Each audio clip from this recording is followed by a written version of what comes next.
Donc bonjour à toutes et à tous. Et puis merci évidemment d'être présents aussi nombreux aujourd'hui. Ravi de vous accueillir pour ce webinaire consacré à la RFE, à la réforme de la facture électronique, et pour comprendre un peu ses impacts concrets pour vos entreprises équipées de nos ERP, les ERP Orisha. Vous êtes nombreux, donc vous êtes plus de 135 en ce moment même connectés. Donc merci pour votre présence. Ce webinaire sera enregistré et il sera publié évidemment sur nos canaux de communication habituels, notamment notre chaîne YouTube. Moi, je suis Florian Asselet et aujourd'hui, je serai accompagné de Christian Chessapi qui vous fera quelques explications, vous donnera quelques explications complémentaires et opérationnelles. Bonjour On à va commencer. tous. Salut Christian. On va commencer par redéfinir déjà ce qu'est la RFE, hein, notamment son cadre réglementaire. Donc, normalement, Christian, tu me confirmes, ça Pas de transmet, ça avance bien au niveau des slides. Oui. Voilà, donc qu'est-ce que la RFE? La RFE, en fait, c'est l'acronyme de la réforme de la facture électronique, ou la e-facture, appelez-la comme vous voulez. C'est une nouvelle évolution de la facture électronique. Donc la vraie nouveauté, en fait, de cette nouvelle réglementation, c'est la notion de données structurées. Des données structurées qui doivent être transmises au PA en vue de leur transmission à l'administration fiscale. Donc, ce sont des données structurées, elles sont normalisées. Donc, en schématisant un petit peu, on enverra donc une facture qui contiendra un fichier qui lui-même contiendra des données attendues par l'administration fiscale et évidemment pour collecter notamment la TVA en premier lieu. Donc c'est souvent considéré comme une contrainte réglementaire, mais en fait, pour les entreprises équipées de nos solutions, ce sera une opportunité en termes d'automatisation et de modernisation. On verra ça un petit peu plus tard.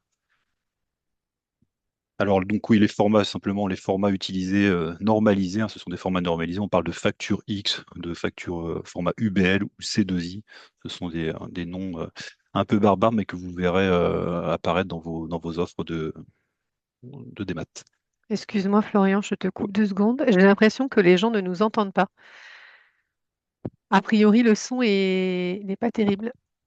Et vous m'entendez bien? Moi, je t'entends très bien, mais a Donc ça vient priori, pas le de moi alors. son Ça est vient pas pas de. super. Il y a de l'écho. Ah, Moi, j'entends bien, mais il y peut-être a certaines personnes qui nous entendent parfaitement, d'autres non. Alors, je suis désolée du coup pour ceux qui nous entendent pas très bien. À mon avis, ça vient pas forcément de chez nous, malheureusement. On va essayer de continuer. De toute façon, il sera enregistré. J'espère que la qualité d'enregistrement sera bonne. On va continuer donc sur la partie comment dire échéance et obligation, pardon. Donc en termes de timing, pour faire simple, il y a deux temps forts hein, sur cette obligation nouvelle réglementation autour de la RFE, donc septembre 2026 et septembre 2027. Donc le premier temps fort, c'est la facture entrante, hein, toutes les factures entrantes à partir de septembre 2026. Toutes les entreprises en France seront dans l'obligation de recevoir, d'être en capacité de recevoir des factures entrantes, comment dire, via une PA, donc une plateforme agréée.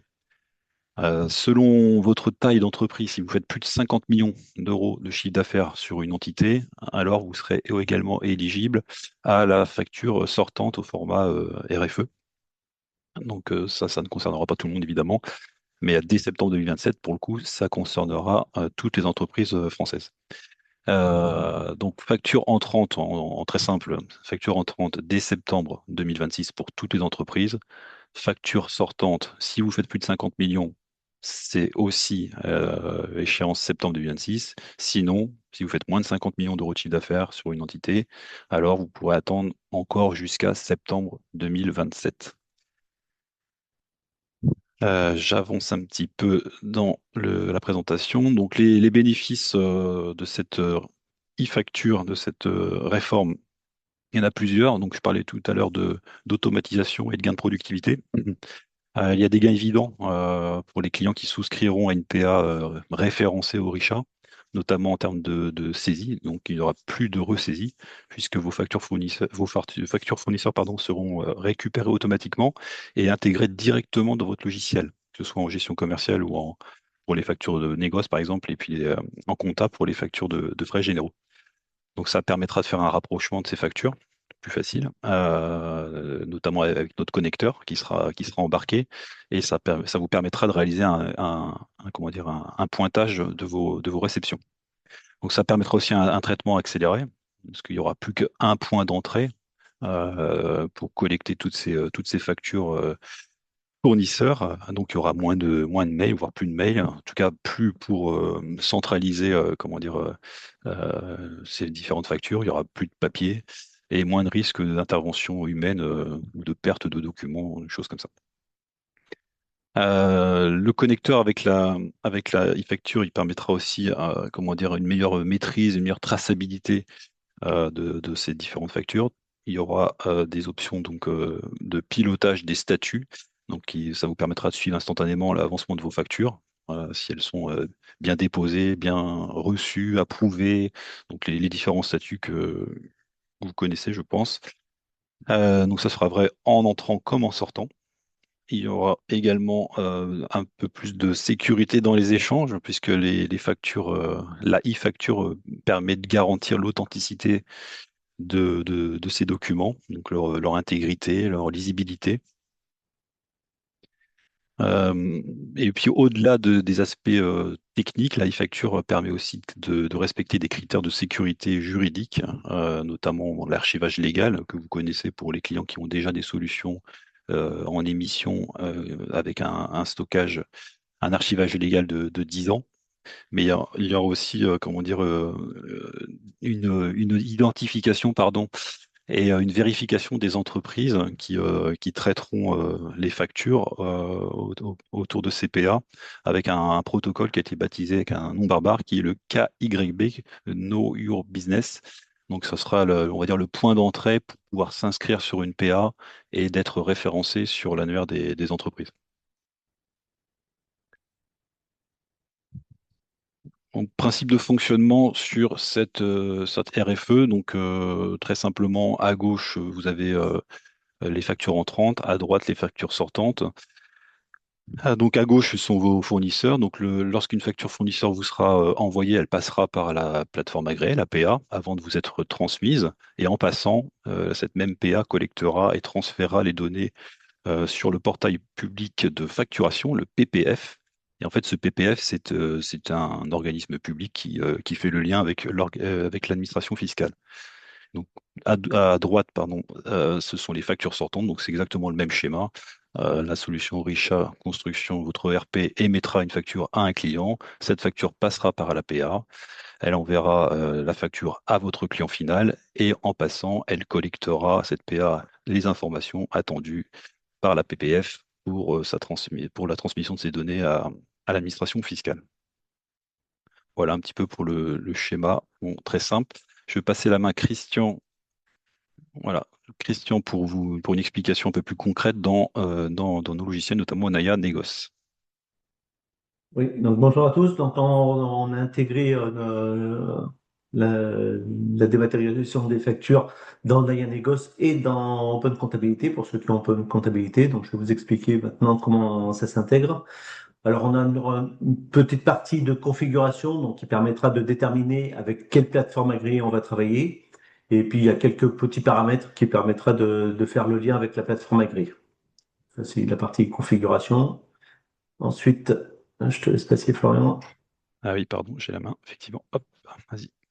Ensuite, dans la fonction de réception des factures. Alors, pour ceux qui ne situent pas, c'est dans le menu achat, contrôle des factures, et on a une fonction de réception des factures.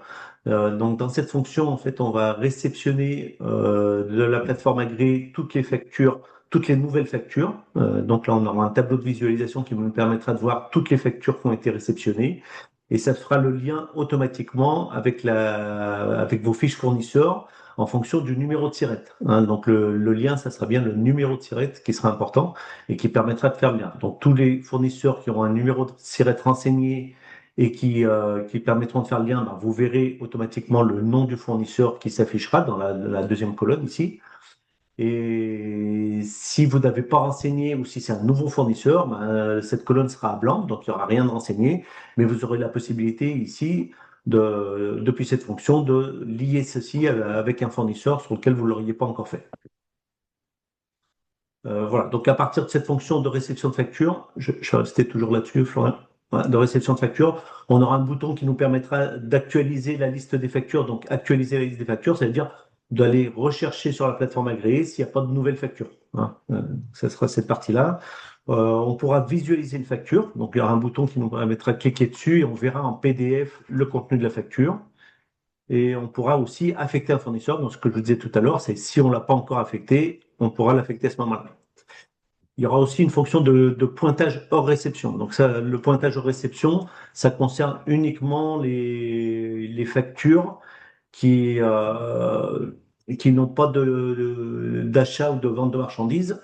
En fait, c'est des factures de frais généraux. Hein. Je vais vous donner quelques exemples, mais ça peut être des factures de loyer, de télécom, d'Internet. Donc ça, c'est des factures de frais généraux que vous enregistrez généralement directement en comptabilité. Donc bah, ici, on pourra simplement les pointer pour dire qu'on les a reçus, donc on changera leur statut, que le statut est obligatoire, mais vous aurez la possibilité de visualiser la facture pour pouvoir la ressaisir en comptabilité manuellement.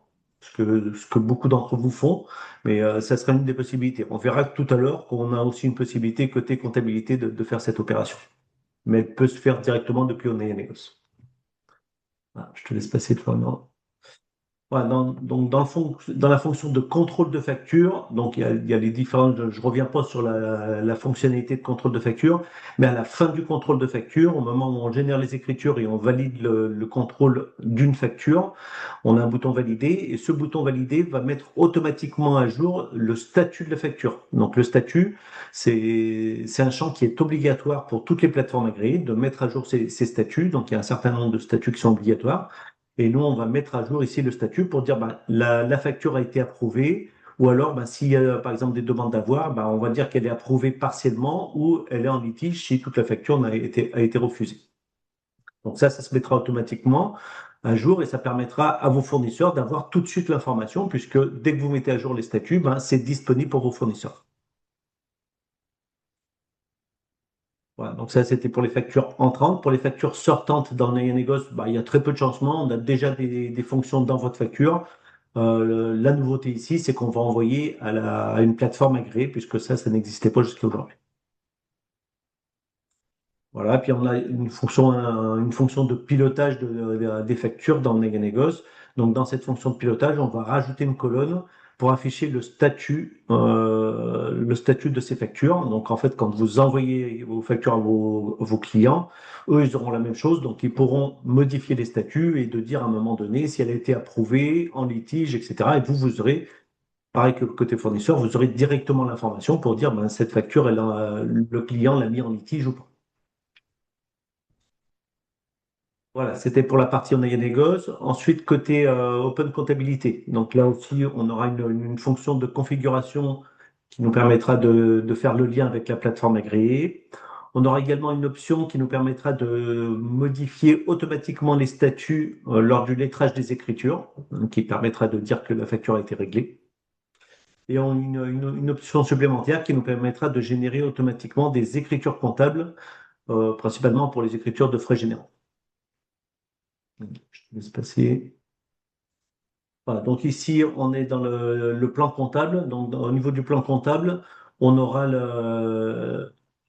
on aura deux champs supplémentaires. Donc, ça sera un numéro de pièce qui pourra être associé, de pièces automatiques, hein, de pièces automatiques qui permettent de générer automatiquement des écritures. Donc, on aura la possibilité de rajouter un numéro de pièce automatique à un compte et aussi un type de compte. Hein, donc, dire est-ce que c'est des frais généraux ou est-ce que c'est un autre type de compte. Alors, on va poursuivre et je vais vous expliquer à quoi ça va vous servir. Donc ici, euh, dans la partie de saisie d'écriture, on aura la possibilité enfin pas de saisie d'écriture, pardon. On aura pareil que côté Onaya Negos, on a une fonction qui nous permet d'importer les factures de la plateforme agréée. Donc ici, on voit toutes les factures qui ont été importées et on pourra, à partir de là, générer des écritures avec le lien qu'on aura fait au niveau du plan comptable. Donc, si on est sur une facture d'un fournisseur, sur ce fournisseur, vous avez mis que ça va générer telle pièce automatique avec la ventilation sur tel compte de TVA, tel compte d'achat. Et ben, le compte sera rappelé automatiquement ici. On pourra modifier le statut et générer, ça va automatiquement générer l'écriture qui correspond. Donc, dans cette fonction, on aura différents filtres qui seront disponibles. Un filtre sur les statuts, sur le type de facture. Est-ce que c'est des frais généraux? Est-ce que c'est d'autres types de comptes? Et puis des boutons supplémentaires qui nous permettront de visualiser la facture, de modifier le statut ou de modifier l'affectation à un compte de tiers. Tout comme on l'a vu tout à l'heure dans Naya Négoce, eh ben il sera possible qu'on n'ait pas tout de suite le lien parce qu'on n'a pas pu faire le lien avec le numéro de SIRET. Et là, on pourra le faire via cette fonction. Voilà. Et on a un dernier point ici. Donc en consultation de compte, on aura la possibilité de visualiser le statut d'une facture. Donc pareil, ça vous permettra de visualiser le statut qui a pu être modifié par vos clients et vos fournisseurs. Et depuis la consultation de compte, on accédera directement à la facture pour la visualiser. Voilà. Ok, Christian. Je laisse Florian reprendre la main. Ouais, merci. Donc, on va poursuivre un petit peu sur la partie, les étapes du déploiement de cette RFE et puis en lien avec nos ERP. Donc, pour mettre en place cette obligation, cette nouvelle obligation, donc il y a déjà une notion de dimensionnement. On parle de dimensionnement et de choix de la solution. Donc, le dimensionnement, c'est quoi? Bah, c'est simplement, on vous a déjà questionné là-dessus pour une partie d'entre vous sur la volumétrie, les volumétries de factures estimées qui seront nécessaires hein, donc sur votre entité ou vos différentes entités, puisque toutes les entreprises sont éligibles pour l'entrant, donc y compris des SCI. Donc l'idée du dimensionnement, c'est de nous dire chaque année combien vous estimez de factures entrantes par entité juridique pour qu'on puisse vous proposer comment dire, la volumétrie adéquate. Donc il y a cette notion de dimensionnement, il y a cette notion de, bah, il y a un choix de la solution, sachant qu'on a, je vais en parlerai un petit peu plus tard, mais on a deux solutions partenaires évidentes pour des raisons historiques et de présence chez vous, chez nos clients. Donc, ce sont Quadient et ADGP. Donc, pas pour pas s'écarter. Donc, le dimensionnement, le choix de la solution. Donc, ça, c'est quelque chose qu'il faut faire le plus vite possible maintenant que les choses sont prêtes et définies. Donc, sur le de mai à juin, on va dire. Donc, il y aura après la souscription de la PA. Donc, la souscription de la PA, ça va engager un processus d'inscription et de paramétrage. Donc, l'inscription, c'est notamment cette notion de KYB, là, Know Your Business. J'en parlerai un petit peu plus tard aussi. Donc, c'est un process d'authentification, de vérification de votre entreprise, de vos entités pour les inscrire sur l'annuaire des entreprises. Ensuite, il y aura un travail de complément à apporter dans nos ERP pour mettre à jour la base de données sur des champs qui sont attendus pour un bon fonctionnement de cette RFE. Donc ça, on vous accompagnera là-dessus, hein, parce il y a tout un pôle service déploiement qui sera dédié à ces déploiements pour vous accompagner sur les bonnes pratiques, sur les paramétrages, etc. Donc ça, c'est quelque chose qu'il faudra engager assez vite, puisqu'on reste toujours sur les mêmes échéances de septembre 2026 à minima.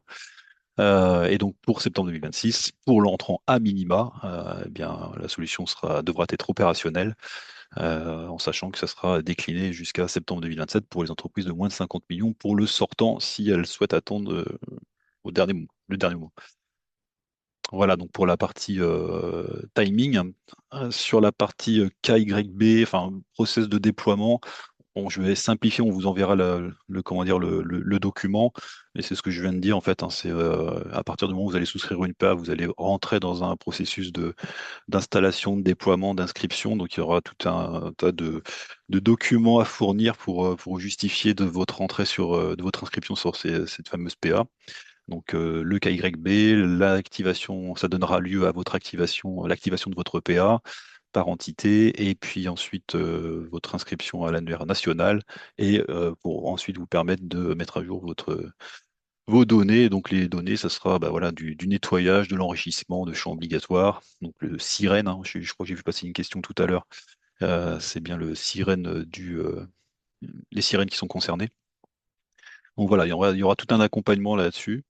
Je profite aussi pour les questions-réponses, parce qu'il y a beaucoup de questions qui fusent côté chat. On y reviendra. En fait, on fera probablement comment dire, un jeu de questions-réponses en collectant toutes les informations qui ont été demandées et collectées.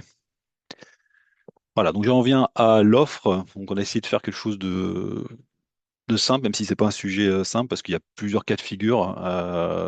En fait, j'avance ma slide. Hop. Donc voilà, il y a plusieurs choses. Donc déjà, il y a l'entrant et il y a le sortant. On dissocie bien les deux sujets entre l'entrant et le sortant, puisque, comme je l'ai dit plusieurs fois, il y a deux échéances différentes selon votre taille et selon votre volonté d'avancer plus ou moins vite dans cette RFE à 100%. Donc il y a l'entrant, il y a le sortant. Dans tous les cas, il y aura des frais de mise en service et d'accompagnement dans toutes nos offres, quel que soit le partenaire retenu, puisqu'il y a du travail de paramétrage, comment dire, de mise à jour, enfin d'accompagnement, de conseil, etc. Donc il y aura des frais de mise en service, ça c'est transverse à toutes les solutions, que ce soit l'entrant ou le sortant. Ce sera indispensable. Ensuite, il y aura une notion de connecteur. Donc ça, on parlera beaucoup du connecteur. Le connecteur, c'est là où en fait on embarque toute l'intelligence entre guillemets de nos solutions, puisque pour fournir des factures structurées, normalisées, les bons flux de données, il a fallu faire pas mal de développement, pas mal d'adaptations, de recettes, etc. Donc on a développé un connecteur qui embarque tout ça et qui sera donc disponible pour transiter, pour comment dire, se connecter aux PA référencés que sont Quadient et AGP. Donc ça, je vais détailler un petit peu plus tout à l'heure. Donc il y aura un connecteur et avec ce connecteur, il y aura un volume de facture à définir, enfin qui est défini par tranche, mais qui pour vous sera à définir pour sélectionner la tranche qui vous intéresse, qui vous concerne. Donc en distinguant toujours l'entrant et le sortant. Et donc les partenaires, j'en ai parlé, c'est deux partenaires majeurs, Quadient et AGP. Ça, c'est vraiment les solutions référencées, hein. Donc Quadient qui est déjà en place chez un certain nombre d'entre vous, avec la solution NeoTouch, mais qui est une solution qui s'arrête en fait, hein, qui devra être migrée vers une nouvelle plateforme, une nouvelle PA référencée, enfin avec toutes les comment dire les considérations techniques que j'ai évoquées tout à l'heure. Donc, Quadient, votre solution NeoChurch va s'arrêter au profit d'une solution qui s'appelle Impress, si on doit aller dans le détail. Et AGP que vous connaissez et qui est référencé enfin, chez pas mal de nos clients au travers de leur groupement. Donc, ça, c'est vraiment les deux solutions majeures. Alors, il y a une petite nuance entre les deux solutions. La solution Quadient, elle est vraiment embarquée, onboardée dans notre offre. Donc, c'est-à-dire que c'est Orisha qui pousse l'offre de bout en bout et qui comment dire, la paramètre et qui la met en place de bout en bout. Donc, la souscription est directe et on embarque dans ce connecteur un volume de facture qui est vendu, on va dire, par Orisha sur la base d'un tarif à 10 centimes la facture, que ce soit de l'entrant ou du sortant. Et pour ce qui est d'AGP, c'est différent puisque la souscription AGP se fait directement auprès du prestataire AGP, qui lui va vous vendre également des packs de factures entrant, sortant, et des frais de mise en service aussi, puisque c'est lui qui va prendre en charge une partie de la prestation, de l'inscription sur la PA, notamment le protocole KYB et une partie du paramétrage. Voilà, donc il y a deux schémas distincts entre Quadient Full DL Negos, Orisha et AGP, avec une souscription partagée entre Orisha et AGP. Alors AGP qui a, comment dire, qui est déjà aussi présent chez certains de nos clients, pardon, pour des notions d'EDI, en termes de commandes fournisseurs, d'accusés de réception, etc., de commandes fournisseurs.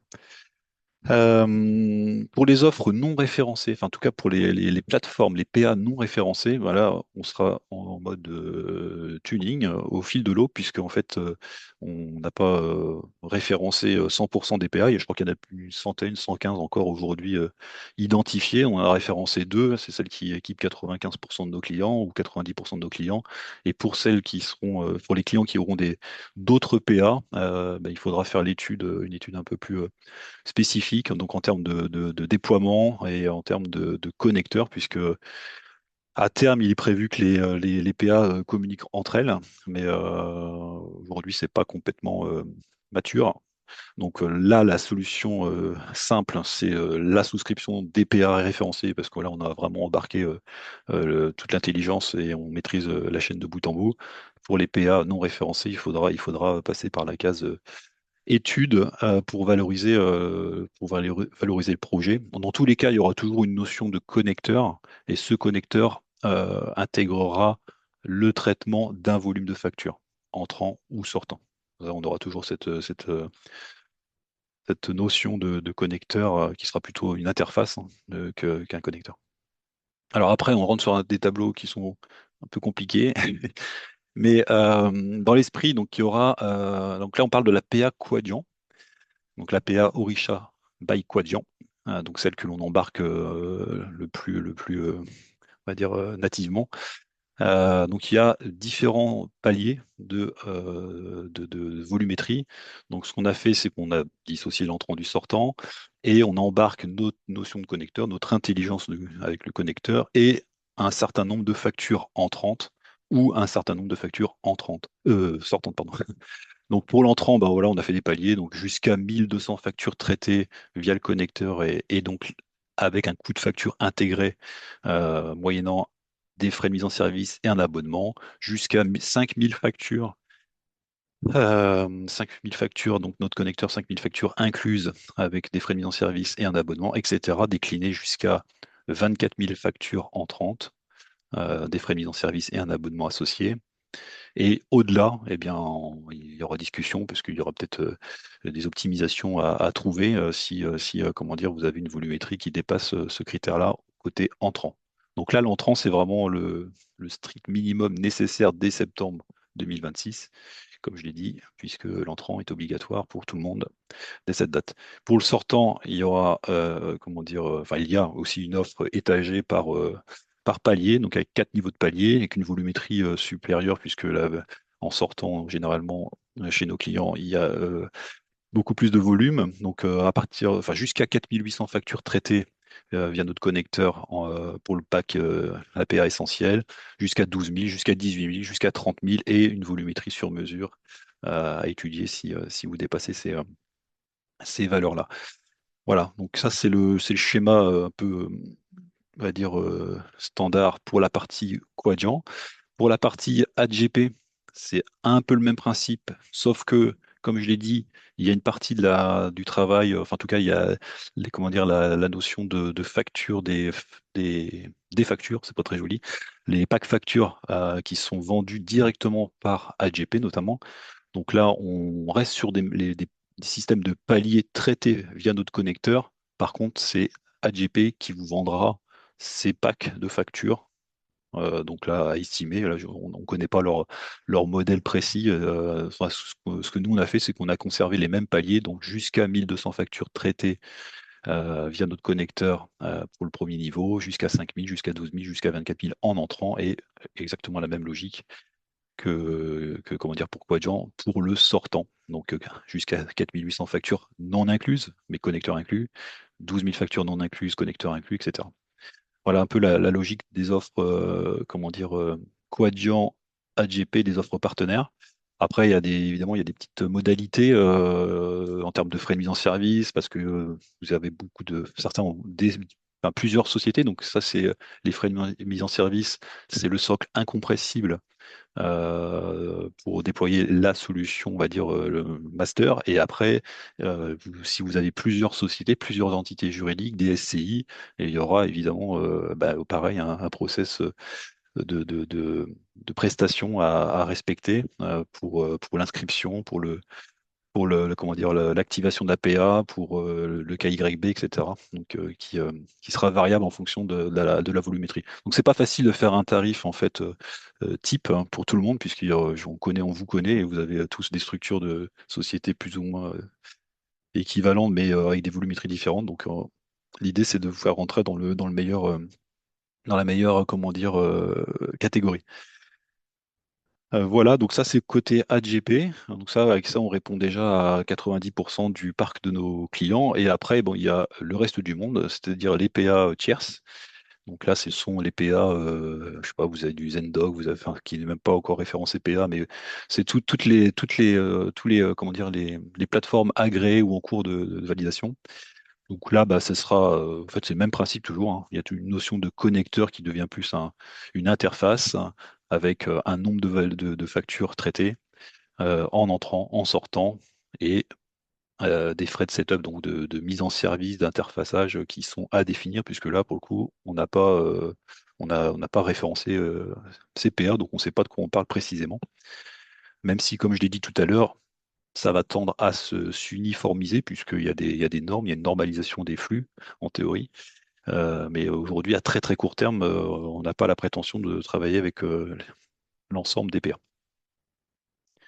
Voilà, donc après, il y aura des systèmes aussi de bascule, hein, s'il y a du dépassement de consommation en fin d'année, parce que c'est un abonnement mensuel, mais pour un volume traité annuellement, en entrant, en sortant. S'il y a dépassement du palier souscrit en cours d'année, eh bien, il y aura une bascule sur un palier supplémentaire, supérieur, pardon, et le delta des factures qui sera consommé sera pris sur le nouveau solde. Donc il y aura des systèmes de bascule comme ça entre les différents paliers s'il y a dépassement. Voilà pour la on va dire tarif, pricing. Et donc cette slide de Christian, oui, comment dire, ah oui, la NF 525, je sais pas si tu veux en parler, c'est la version, ça en fait, je crois, qui va être livrée. Oui, on a une nouvelle version qui va inclure en fait la NF 525. Donc ça c'est un sujet un petit peu à part, mais qui vient en complément en fait de la dématérialisation, puisqu'en fait il nous permet d'être plus rigoureux sur la partie dématérialisation. Donc on a passé un audit il y a quelques temps et là on va être certifié dans les prochaines semaines. NF 525, ça veut dire qu'on a l'intégration, en fait dans cette version, il y a l'intégration de nouveaux champs qui vont devenir obligatoires. Et là, on fera une communication là-dessus pour que vous sachiez, pour vous préparer en fait à ces nouveaux champs. Donc, qui sont principalement pour la démat. Voilà, donc, on aura une version. Donc, on a déjà une version là qui est disponible où vous pouvez commencer à renseigner ces champs, et on aura vraiment la version complète en juin qui nous permettra de gérer tout ce que vient de présenter Florian avec les différentes plateformes. Ouais. Voilà, donc ces documents vont vous être transmis, le webinar enregistré, les commerciaux sont à votre disposition. Donc là, on est prêt avec nos deux partenaires référencés pour vous dimensionner le projet et bah, vous faire les devis, hein, tout simplement, qui vont bien pour ensuite planifier tout ça au plus tôt, puisque là, on est dedans. Il reste quoi? Il reste 3 mois à peu près, 3, 4 mois pour déployer tout ça. Voilà, donc pour les questions-réponses, donc il y en a beaucoup, hein, parce que je vois petites fenêtres rouges qui clignotent partout. Il y a beaucoup de questions. Donc ce que j'ai dit, c'est qu'on va les collecter. N'hésitez pas à terminer de les saisir. On va les collecter, on va y répondre, parce qu'on ne va pas prendre là, il y en a 43 déjà. Ça va être compliqué. Il y Euh, a une partie qui a été répondue parce qu'au fil de l'eau de la présentation, on a eu je pense que vous avez eu des réponses là. ok, très bien. Voilà, donc on va y répondre de toute façon pour celles qui n'auront pas été traitées. Et puis n'hésitez pas à adresser vos commerciaux qui maintenant maîtrisent et connaissent l'offre, les partenaires. Voilà, donc on se tient à votre disposition. Je ne sais pas si Nora, tu veux intervenir. Oui, non, juste pour conclure, oui, je te confirme, Florian, que on prend note de l'intégralité des questions. Donc, il y en a presque une cinquantaine. C'est vrai qu'il y en a pas mal. Comme dit Christian, il y a des réponses qui ont été apportées au cours de la présentation. Mais de toute façon, on va toutes les reprendre et formaliser une réponse pour chacune d'entre elles. Et juste précision aussi également, je sais qu'un certain nombre d'entre vous ont fait des demandes de devis bien en amont de ce webinaire. Donc, toutes les demandes ont été prises en compte et vous serez contacté par votre commercial pour bien qualifier le volume de vos factures entrantes, sortantes, etc., pour pouvoir vous faire un devis en parfaite adéquation avec votre besoin. Voilà. Ouais, cette notion d'entrant et sortant, parce que j'ai vu une question, elle n'est pas, elles ne sont pas associées, hein. Vraiment, c'est vraiment deux points distincts, hein, pour les raisons que j'ai évoquées, puisqu'il y a deux timings, hein, dans cette obligation. Donc, l'entrant doit être dissocié du sortant. Et toutes vos sociétés sont concernées pour l'entrant, hein, y compris les SCI, parce que j'ai eu la question il y a quelques temps. Même s'il y a trois factures par mois, ben, il faut de toute façon l'inscrire sur une PA pour pouvoir recevoir les factures de l'émetteur. Voilà. En tout cas, merci à tous pour votre participation. On a fini à presque 150 participants. Donc merci à tous et puis à très bientôt. Bonne journée à tous. Merci, bonne journée à tous.